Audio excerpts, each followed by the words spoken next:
El diputado nacional Martín Tetaz de la Unión Cívica Radical, que está en comunicación telefónica con nosotros. ¿Qué tal, Tetaz? Mariano Martín y el equipo de Palo y Zanahoria, aquí los saludamos. ¿Qué tal, Mariano? Buenas tardes, ¿cómo les va? Gracias por atendernos.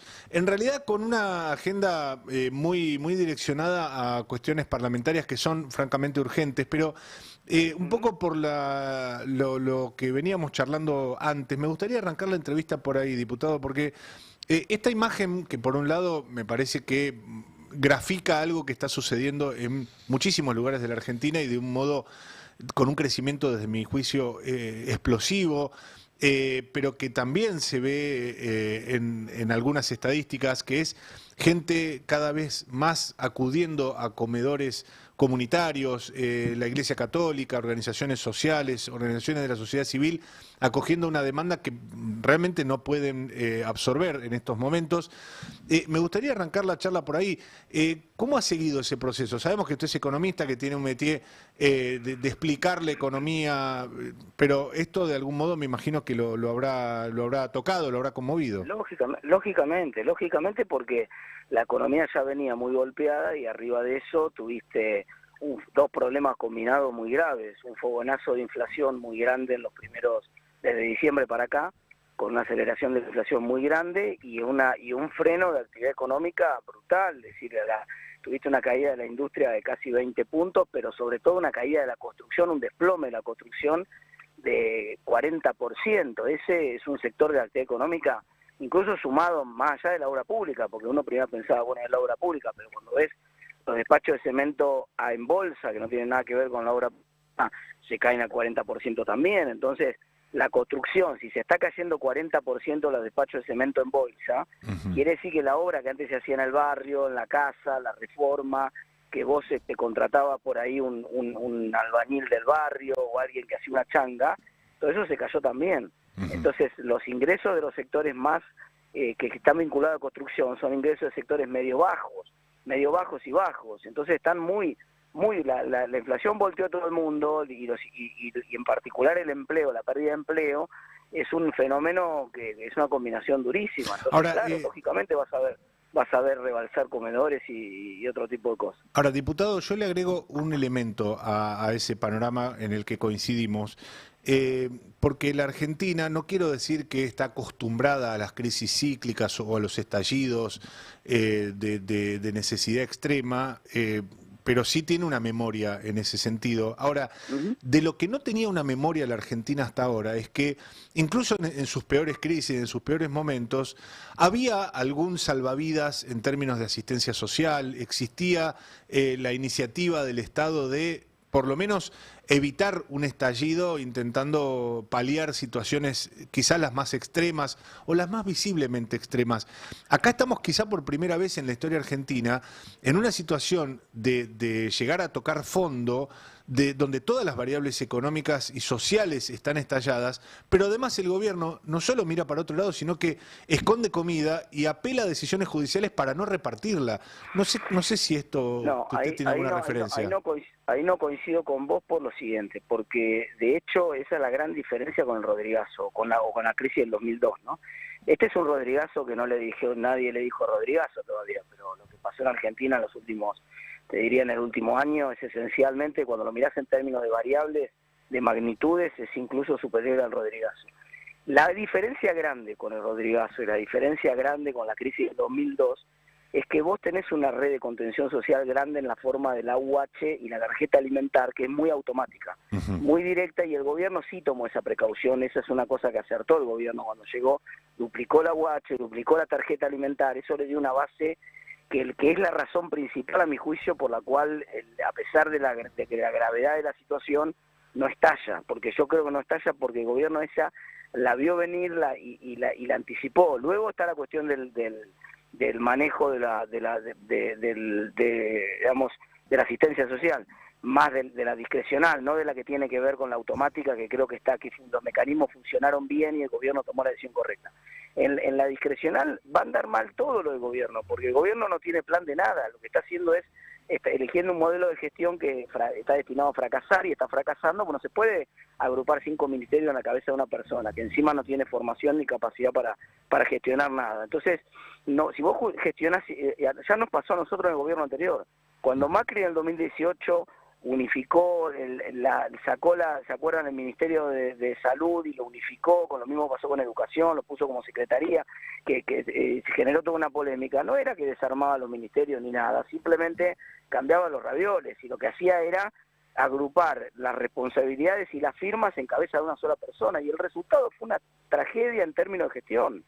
Se creó un cuello de botella que hacía que el ministro tenía que, no sé, vos querés en educación, hoy el ministro de Educación, que antes era ministro de Educación, quiere aprobar 20 resmas y tiene que pasar por Petovelo. El ministro de Salud, que maneja los hospitales nacionales, tiene que aprobar insumos para los hospitales y tiene que pasar por Petovelo. La ayuda a los comedores, vos querés que circule la ayuda a los comedores, tiene que pasar por Petovelo. Entonces, o Petovelo es la Mujer Maravilla, digamos, cosa que obviamente no ocurre porque es un ser humano, o lo que va a pasar es que va a colapsar, y colapsó. Entonces, lo que estamos viendo ahora, además de la enorme crisis y de todo lo social que discutimos recién, es el colapso de un modelo de gestión que no sirve, que puede ser marketinero, esta idea de reduzco los ministerios, mirá que austero que soy, pero que en la práctica por algo hay una cantidad de ministerios, porque tiene otra dinámica la gestión de todos los días. Entonces, eso está fracasando rotundamente y el gobierno lo tiene que corregir. Por otro lado, y déjame cerrar con esto, a mí me parece que lo segundo que muestra, y la contraparte que acabo de ofrecer con el tema del AUH y de la tarjeta alimentar, es que hay que ir a un modelo de gestión que no dependa de intermediarios, que no dependa de la gestión de ningún funcionario del Estado, que sea de formas automáticas, no discrecionales, más fáciles de asignar, más fáciles de controlar también. Vamos, el Estado comprando alimentos ya es una mala idea de arranque. Es decir, para eso la tarjeta alimentaria está bien. La tarjeta alimentar te da el dinero y que la gente se compre el alimento. Y eso funciona mucho mejor que si vos tratás de comprar el alimento y repartirlo. Porque siempre termina mal, siempre eso. O por inoperancia del modelo de gestión, o por corrupción de alguno, porque el otro compró más caro, porque el otro... ese modelo fracasó, chicos, no va más. Hay que pensar, lo que sí está sosteniéndose y está demostrando ser muy bueno en lo peor de la crisis es que el AUH es una buena medida, fortalezcámosla. La tarjeta alimentaria es una buena medida, fortalezcámosla. Esas son las cosas, las lecciones de la crisis. Sí, también me parece que este tipo de episodios, y ya nos metemos en los temas parlamentarios estrictamente, ¿no? Pero me parece que este tipo de hechos desnudan otras realidades que ni siquiera la AUH, la tarjeta alimentaria y demás logran contemplar. Decenas de miles de personas, me animo a decir, que están indocumentadas o que no están al día en términos de la visibilidad que el Estado pueda tener sobre ellas, que generalmente duermen en las calles, que acuden a estos comedores o que van a la Plaza de Mayo, como hemos visto, o a la Catedral Metropolitana. Hay mucha de esa gente por un lado que probablemente por primera vez en su vida acude a un comedor. Esa gente seguramente está documentada ahora, pero hay mucha otra gente que está condenada desde hace mucho tiempo a la postración, que no tiene ni siquiera documentación y donde un mecanismo como la AUH o como la tarjeta alimentar tampoco alcanzaría para suplir y para salvarle la vida, básicamente. Bueno, porque acá de lo que se trata, con estas temperaturas y con la explosión de gente que hay durmiendo en las calles, usted lo sabrá porque imagino que recorre la calle de Buenos Aires, con esa situación social estamos a las puertas de una masacre de gente que no va a resistir este invierno. Sí, yo coincido con vos, pero ahí son dos problemas distintos, ¿no? O sea, en la calle, uno de los problemas que son notables es que vos observás gente durmiendo en la calle al mismo tiempo que la ciudad, por ejemplo, tiene lugar en los refugios. Eso es una contradicción difícil de entender, salvo que vos salgas a caminar por la calle y hablar con la gente que está en situación de calle. Y ahí lo que descubrís, cuando salís con los operativos, a mí me ha pasado acompañar a veces a gente de la ciudad en algún operativo para entenderlo, porque no lo podía entender yo. Y lo que ves es que es más compleja, no es solamente un problema económico el que hace que una persona esté en situación de calle, es un problema socio-psicoeconómico, digamos, es complejo, es un problema de salud mental también. Sí, y de un Estado que pretende que la persona en situación de calle se adapte al Estado y no el Estado adaptarse a sus necesidades. Bueno, quiero decir, probablemente también haya que pensar un nuevo enfoque por parte del Estado también. Uno pensaría que es el enfoque asistencial tradicional, uno dice, no, está bien, yo pongo el refugio, le doy una vianda cuando llega al refugio, una ducha de agua caliente y una habitación para dormir, y este tipo le resuelve el problema. No alcanza. Evidentemente lo que justamente te estoy contando es que persiste esta dicotomía, esta aparente contradicción de lugares en los refugios y al mismo tiempo gente en la calle. Entonces es más complejo el tema. Pero sí, coincido que la situación es muy delicada en todos los aspectos y que por supuesto que no te alcanza ciertamente con la tarjeta alimentaria y con la UH. Por la complejidad del problema no ataca problemas de salud mental, lo entiendo eso.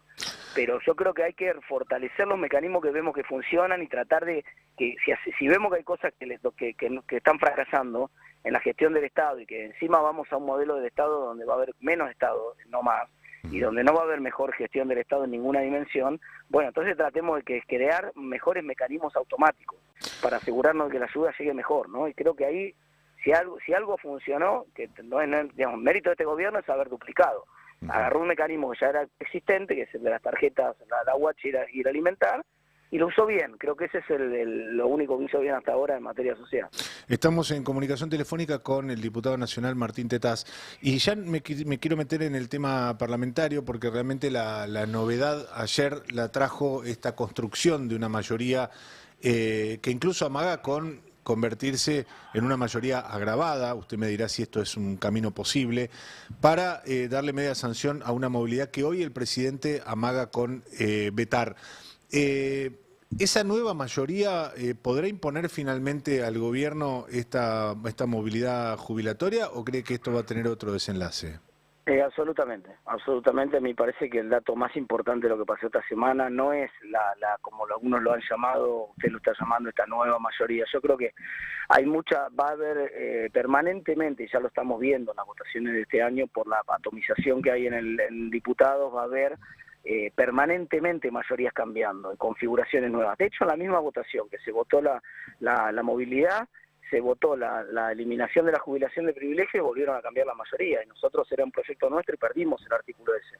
Entonces, y 2 semanas antes se había votado por otro tema que tenía otra lógica, que era el tema del negocio del tabaco, y nosotros queríamos imponer que el impuesto fuera, finalmente a la postre ahora la Corte lo terminó convalidando, y que el impuesto fuera para todo el mundo parejo, además por una razón de salud pública, no solamente por una razón fiscal, y también se conformó otra, en esa oportunidad por suerte ganamos, pero también se conformó una mayoría rara, transversal, donde en esta oportunidad le tocó coincidir a la Libertad Avanza con el kirchnerismo, entonces, o con un sector del kirchnerismo, por lo menos, no les obliga. Entonces, eso va a pasar permanentemente, va a ser ley a ley. No hay una nueva mayoría que uno pueda decir, como era el Grupo A en su momento, después de la elección del 2009, que uno podía decir, bueno, acá hay una nueva mayoría en el Congreso, a partir de ahora va a votar siempre así. No, esto va a ser ley a ley. Lo que sí quedó claro es que eso limitó mucho el resultado del otro día, el poder de veto del presidente. Por supuesto, el presidente está en todo su derecho y si quiere puede vetar porque la Constitución se lo permite, pero el mismo artículo de la Constitución lo que le dice es, mire que si el Congreso insiste con 2/3, la ley queda firme. Y me parece que con un número de 2/3, yo si fuera mi ley, con esta ley aprobada por 2/3, no vetaría, porque fuese un papelón que el presidente vete y el Congreso ya le diga, te dijimos que con 2/3 con los jubilados no. Me parece que eso el mensaje fue fuerte, ¿no? Pero también había sido un mensaje de la sociedad 2 semanas o 3 semanas antes con el tema de la educación, es decir, algunos límites va encontrando el modelo de Milei, en donde la sociedad le va diciendo, con la gente en la calle, o con el Parlamento organizado con otro tipo de mayoría distinta, le va diciendo, por acá no, por acá no. Hacé lo que vos puedas hacer, pero no con la educación no, con los jubilados no. Tetaz, ¿qué tal? Fernando Sivaira, ¿cómo estás? Buenas tardes.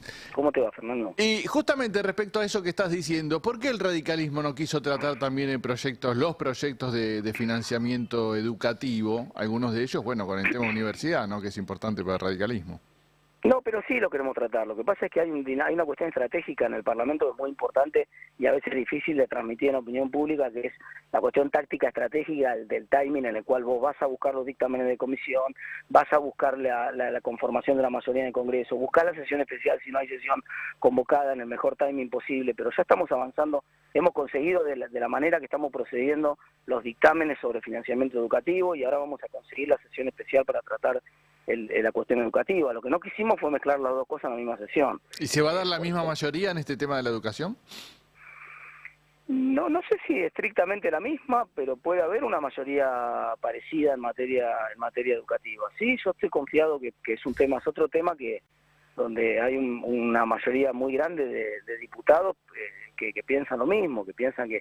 Pasa que, ¿qué pasó? Por ejemplo, te menciono el caso Fonil, que es uno de los casos más importantes sobre la cuestión educativa que está.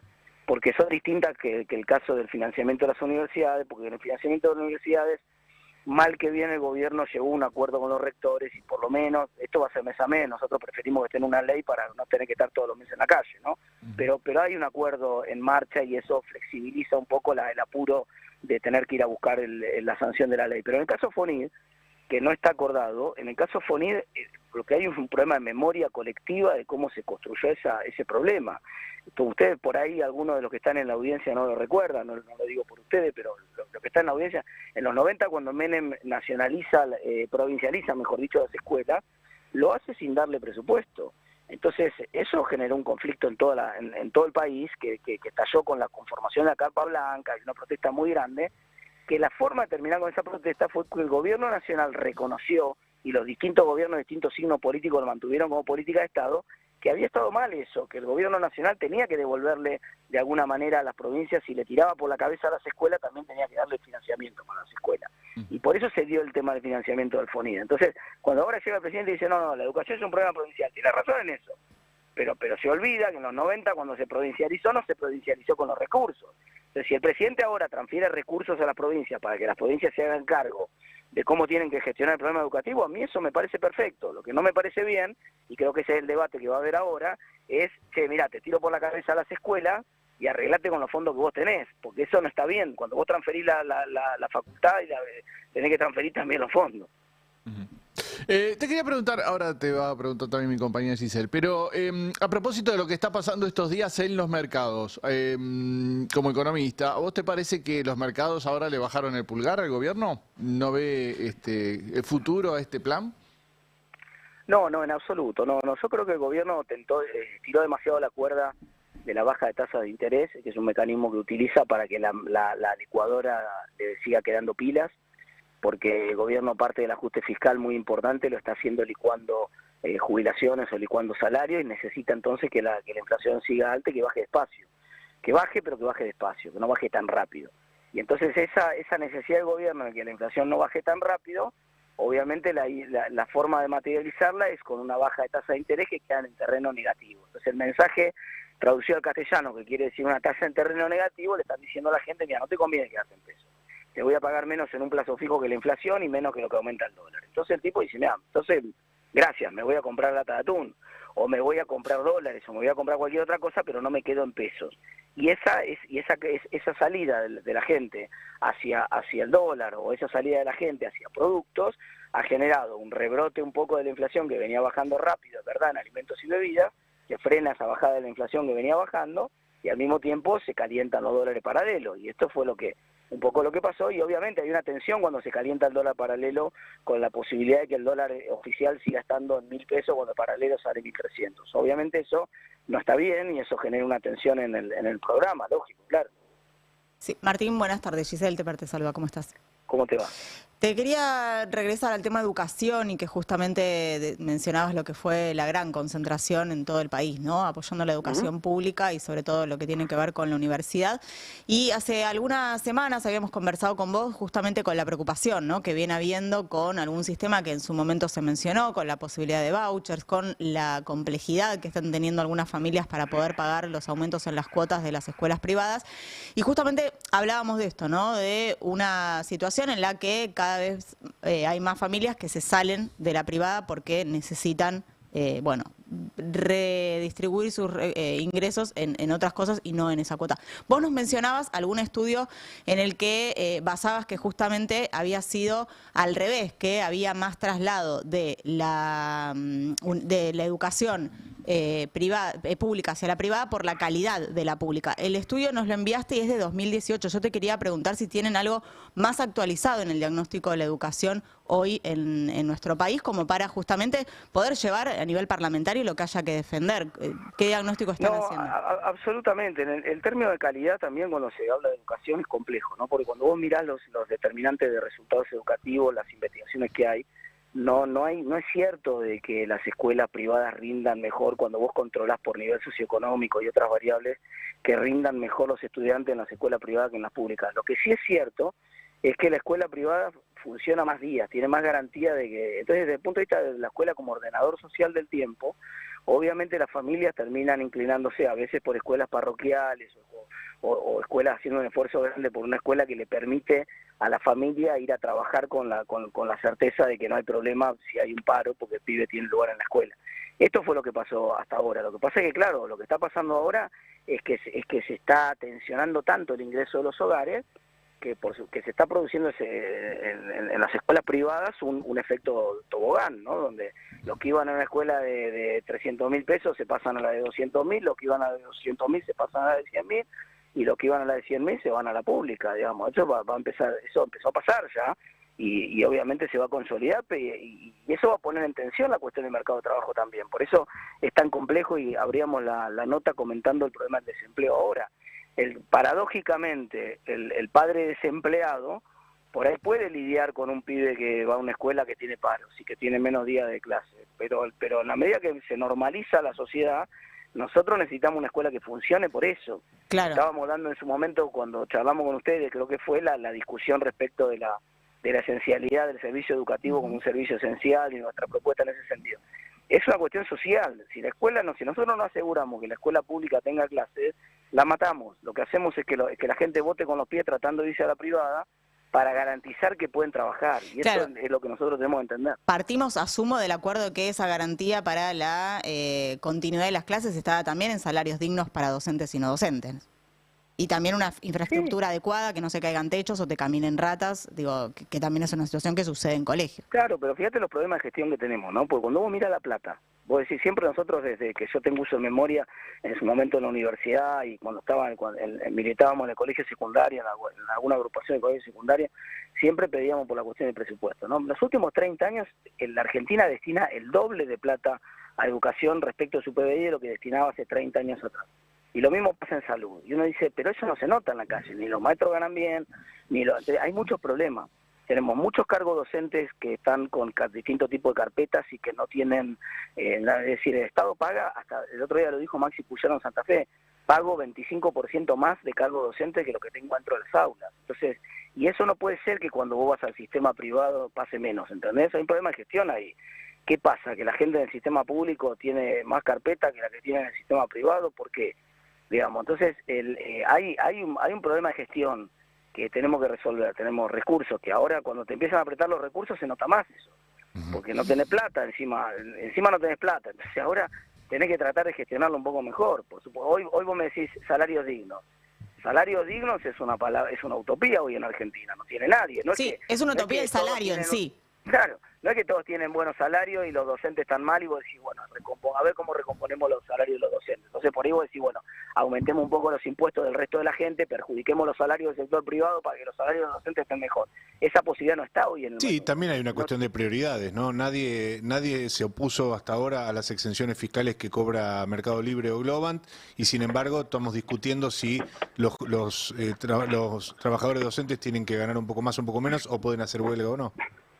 No, pero eso no es así. Mira, nosotros pedimos, cuando aprobamos la ley bases, aprobamos un artículo que obliga al presidente de la Nación a enviar en los próximos 60 días al Congreso una ley que proponga esos gastos fiscales, que son 4 puntos del PBI. Nosotros lo que le pedimos en esta ley es que 2 puntos de los 4 puntos del PBI los revea. Y eso implica todos los regímenes que están en discusión. Va a estar ahí el de Mercado Libre, va a estar el de Tierra del Fuego, van a estar los regímenes automotriz, va a haber un montón de regímenes impositivos que tienen algún tipo de privilegio que tienen que hacer un esfuerzo también. Vos no podés tener está bien por supuesto ayudar a los sectores productivos, que crean empleo, todo el mundo está de acuerdo, pero en el medio de una crisis de la magnitud de la que tiene Argentina, el esfuerzo hay que hacerlo todos. No le puede pedir a los jubilados que hagan el esfuerzo a los docentes y los empresarios entonces tienen un beneficio fiscal como si la economía tuviera otras oportunidades, ¿no? Ojalá. Obviamente eso hay que hacerlo, hay que corregirlo. Ojalá se vea eso.